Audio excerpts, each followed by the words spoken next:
welcome Shirley.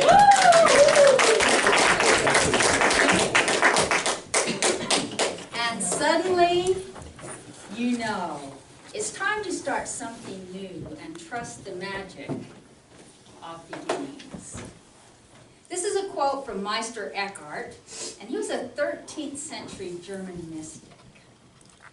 Some months ago, I had this inkling of new beginnings, magic, trusting, and I thought, I think it's time to move out of Toastmasters. I've been here almost 5 years, and try something new. Then my dear friend Louise decided to join. And so I stuck around for a little bit, and it's wonderful. I love this club.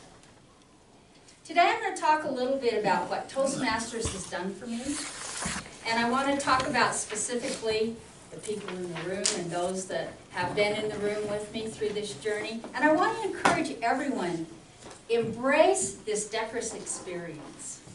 Toastmasters is put together for us to become better speakers, which is communication, which is what life is all about.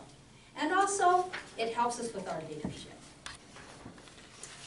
About 7 or 8 years ago, Lyle and Kay, who many of you in this room will remember, great Toastmaster members, encouraged me to come to their Toastmasters meeting. And I thought, no thank you. Why would I want to go to this speaking club?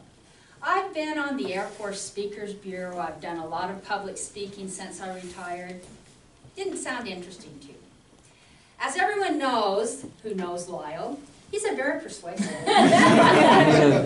And you know, actually Lyle and I worked in the same building in Phoenix, Arizona many years ago, back in the early 1970s. Of course, we didn't know each other at the time, but it was kind of an interesting juxtaposition. Finally, he wore me down, and on October the 2nd, 2013, I walked into that door. I was hooked. I have made so many great friends and had such a great experience with Toastmasters. Those in the room have been my mentors, like Greg Williams. Carol's been here since and before I was here. Craig and Hay, Mary T. All of you that have been around a lot longer than myself, I thank you. I think Sterling and I joined about the same time. Maybe he came a little bit after me. Of course, Espen's been in and out, you know. He's one of those slow learners. But I have to say, I've learned so much from him. He gave a wonderful speech once.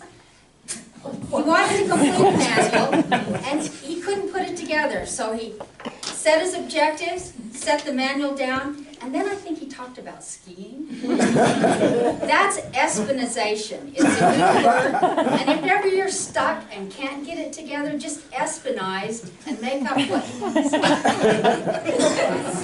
say. All of you new members, Grayson and Sarah, Jessica, Mike, and I miss Tiffany. I wish she were here today. Athena, it's been wonderful to meet you. Matt and Amina, you'll enjoy it.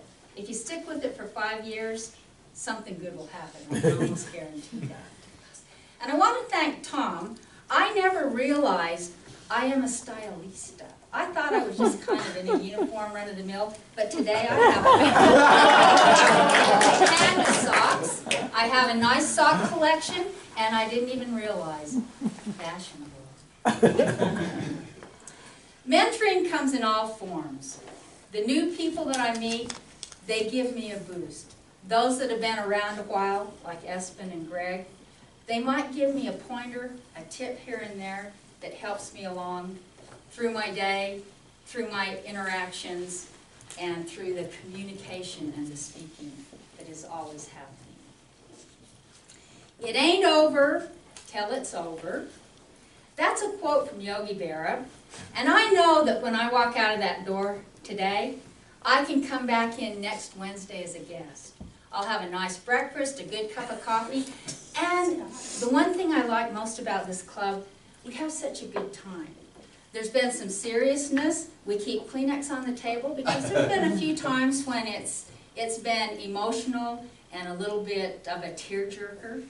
But I think overall we laugh and we laugh and we laugh. It ain't over till it's over was a quote from that great baseball player, Yogi Berra. And believe it or not, this week, I wanted to incorporate the big inning, the beginning, for new beginnings. And thank you very much for doing that for me. Toastmasters, it's a wonderful place to be.